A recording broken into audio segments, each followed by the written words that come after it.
Lesson 3. Art. Art is generally understood as an expression of human imagination and creative skills in a range of activities including painting, drawing, sculpture, and architecture. The aim of art is to evoke feelings and emotions that are considered aesthetic, that is, concerned with beauty, but art also can be a form of social commentary. A painting of sunset over the sea glorifies nature, but one that shows a war-ravaged town can convey a sense of anguish. Throughout the world, people appreciate art for its power to affect them in creative ways. As the famous painter Pablo Picasso said, "The purpose of art is washing the dust of daily life off our souls." Art in our country has a long history. It has been practiced in households in the form of pottery, nakshikantha or embroidered quilt, alpana or intricate, mostly floral designs in rice paste done on clay yards and shokar harhai, or painted earthen pots, and their lids. These are examples of folk art. But there is another form of art, which is called modern art, which owes its origin to the Industrial Revolution in Western Europe in the middle of the 19th century and the changes it brought in technology, education, manufacturing, and communication. Modern art rejected traditional art forms and began to create new types of artistic expression using styles, techniques, colors, and materials that could adequately reflect the spirit of the time and the profound changes in human thought. The beginning of modern art practices in our country date from 1948, when the great artist Zainal Abidin, 1914 to 1976, with the help of some colleagues set up an Institute of Art in Dhaka, now the Faculty of Fine Art, University of Dhaka. As it began to offer art education, the institute drew together a number of talented teachers and students who contributed to the development of modern art almost from scratch. But within a decade, artists were reflecting most recent trends and styles in their work, such as expressionism and abstract expressionism, while maintaining a close contact with the traditions of folk art.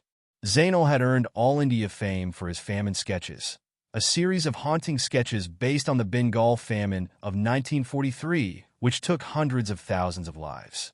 His watercolors, scroll paintings, and drawings inspire our artists even today. The other prominent artists who had major contributions to the spectacular rise of our contemporary art include Kamral Hassan, S.M. Sultan, Saifuddin Ahmed, Abdur Razak, Qayyum Chowdhury, Murtaza Baisur, Aminul Islam, Syed Jahangir, Devdas Chakravarti, Navra Ahmed, and Muhammad Kibriya. The War of Liberation and the independence of the country in 1971 inspired our artists to continue the efforts of the earlier artists to explore the limits of art and create new expressive modes. For the next 4 decades, art in our country saw many experimentations. Artists dealt with new ideas such as installation art and graphic art, and reshaped older, traditional art forms. If you visit any art gallery or art exhibition, you will find how our art reflects our changing realities in fascinating and insightful ways. S.M. Sultan.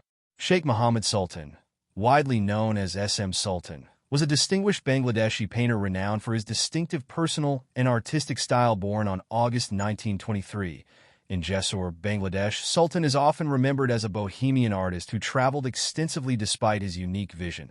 He only achieved widespread recognition later in life.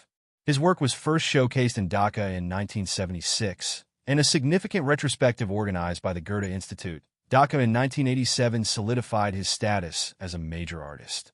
Despite coming from an underprivileged background, S.M. Sultan made his mark in the art world through sheer passion and his ability to build enduring connections. Although his family could not afford his education at the Calcutta School of Arts, he received a special recommendation that allowed him to study there for 3 years.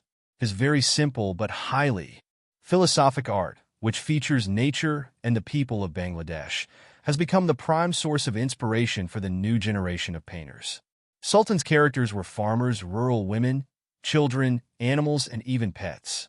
The main feature of his paintings is the muscular farmers, with extensive muscles and godly physical stature, which make his farmers larger than life. Sultan took little care of his finished works, and many are lost. He was unconcerned about using materials that would preserve. Sultan's song was never about a legacy of artwork, but of ideas. Apart from being awarded prestigious awards, accolades, and being featured in top art institutions. Sultan received wide press coverage and laudatory critical reviews in renowned newspapers like the New York Times, Washington Post, The Telegraph, The Times, The Guardian, Le Monde, and many more. He became internationally acclaimed as a great painter of classic dimensions. Sultan received the Akushi Padak, Swadhanata Padak, Bangladesh Charu, Shilpi Sangsad Padak, and other prestigious awards. Navra Ahmed. Navra Ahmed was the pioneer of modern sculpting in Bangladesh. She is also one of the most under- and misrepresented artists in the country. When describing the works of the first modern Bangladeshi sculptor Navra Ahmed, Shilpakarja Zainul Abidin proclaimed, "What Navra is doing now will take us a long time to understand. She is that kind of artist." This aptly describes her progressive thoughts in the field of sculpture. Navra Ahmed was born in a culturally inclined family in Chittagong, where she was inspired by her mother's skills in making dolls' houses out of clay and became fascinated with working with three-dimensional forms.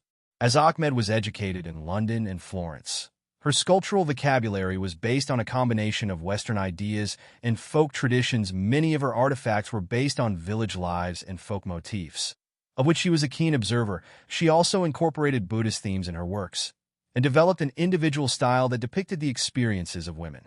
In August 1960, Navra Ahmed had her first solo exhibition organized on the ground floor of Central Public Library, now Dhaka University Library. It was the first ever solo sculpture exhibition by any sculptor of Bangladesh, East Pakistan back then. It was inaugurated by General Azam Khan of the Pakistan Army, who was so impressed with her work that he gave her a grant of 10,000 Bangladeshi takas to promote sculpture as an art form. She used cement, wood, plaster, and stone for the material for her sculptures. In the early 1960s, upon the Pakistan Art Council's invitation, she moved to West Pakistan and produced many works there. In 1962, she traveled to Bombay to learn Bharatanatyam, and a year later moved to Paris, where she remained for the rest of her life. She lived in Thailand from 1968 to 1970 and had her second solo exhibition in Bangkok's Alliance Francaise in 1970. At that time, she was using remains from plane crashes of American airplanes from the Vietnam War. Navra Ahmed was one of the original designers of the Shahid Minar, in which she collaborated with Hamida Rahman. She was awarded the Akushi Padak in 1997 in absentia, and an exhibition was arranged from her works left behind in Dhaka in April-May 1998.